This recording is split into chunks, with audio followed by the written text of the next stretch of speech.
mobilizes all of its carbohydrates, including the ones that are in the leaves and in the roots, to try to grow this flower stalk. But since the flower stalk is not there after the capone has occurred, those carbohydrates are going to accumulate in the piña, and that's the part that you use to make mezcal. The piña is the heart of the plant, above the ground and not the leaves.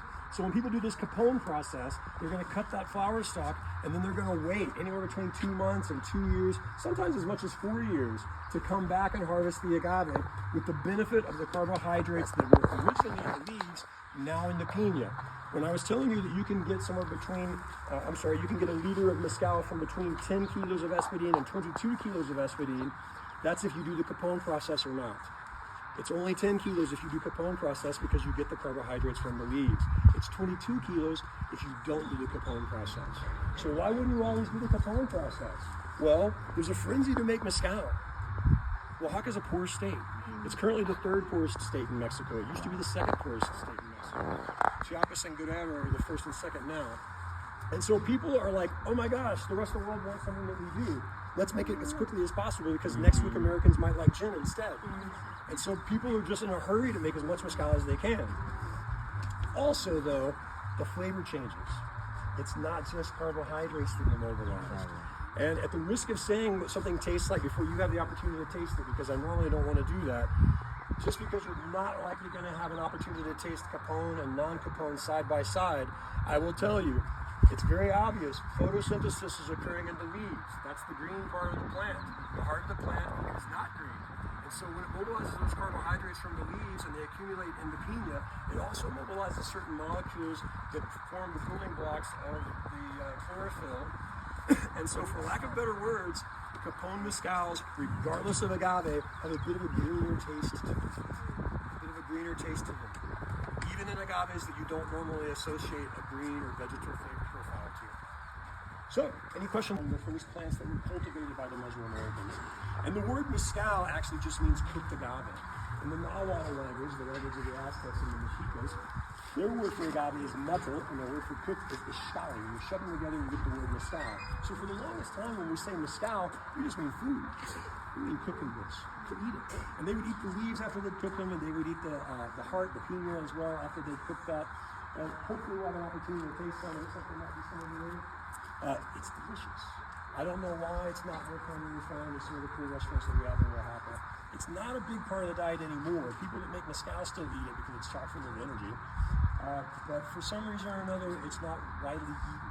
And I really think that it would take off really, really well. It's delicious and nice. It's likely going to have an impact on the flavor profile. So the firewood goes in first, and it's set on fire, and then it's covered with a layer of rocks.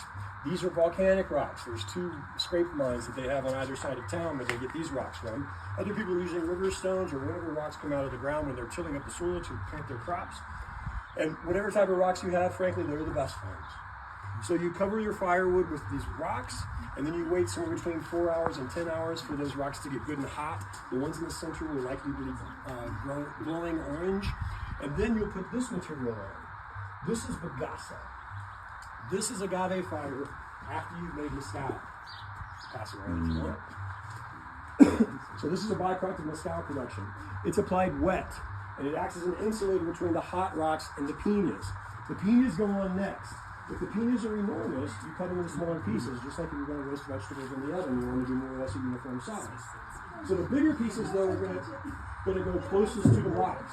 And so they'll stack the agave piñas against here, out to here, and again, typically about this high in this particular oven. Then Felix is going to put another layer of old dry bagasse on top. Other people might use agave leaves, banana leaves, palm leaves, eucalyptus leaves, acacia leaves. Some people don't put any vegetal matter on top of their agaves. Then it's very common to cover the pile with sheets of heavy plastic. Here's my plastic. But sometimes palm mats. Sometimes feed sacks that are also made out of plastics. Tarps, things like that. If they cut the piñas, there's just a greater chance of mezcal being smoky because 90% of mezcal is traditionally produced, that is this kind of oven. 90% of tequila is industrially produced, which means an autoclave or acids. And so they don't have firewood. Now, this town is not known for having smoky mezcal.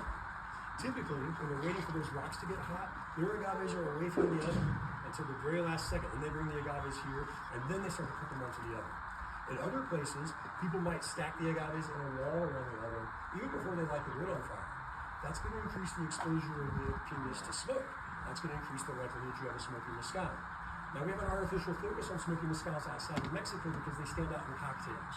And most people get introduced to mezcal through mezcal cocktail. They read some menu and they say, Oaxaca, that sounds like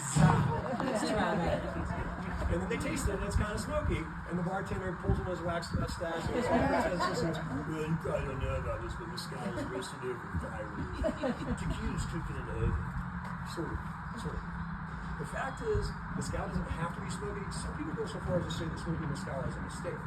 But people that want to get a mezcal and use it in a brand that they intend to have put into cocktails, they're probably going to seek out producers who already have a tradition in the sorts of smoking mezcals. Or they'll say to somebody, hey, is there a way you can make this even smoky? There's one guy that I know who works with a bunch of different brands too to highlight our tree trunks. Sometimes they can always just a hard back on the ground. And then we'll take the maso.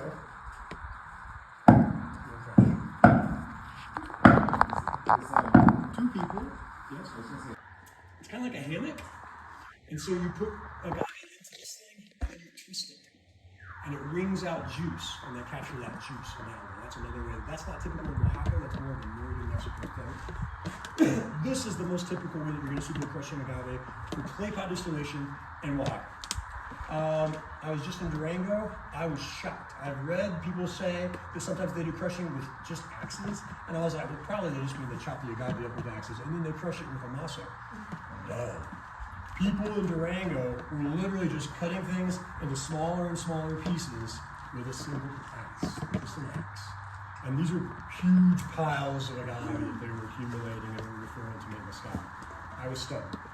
So, two people will spend about 7 or 8 hours to feed these fermentation tanks about 3/4 of the way. Y'all can come closer, it's okay.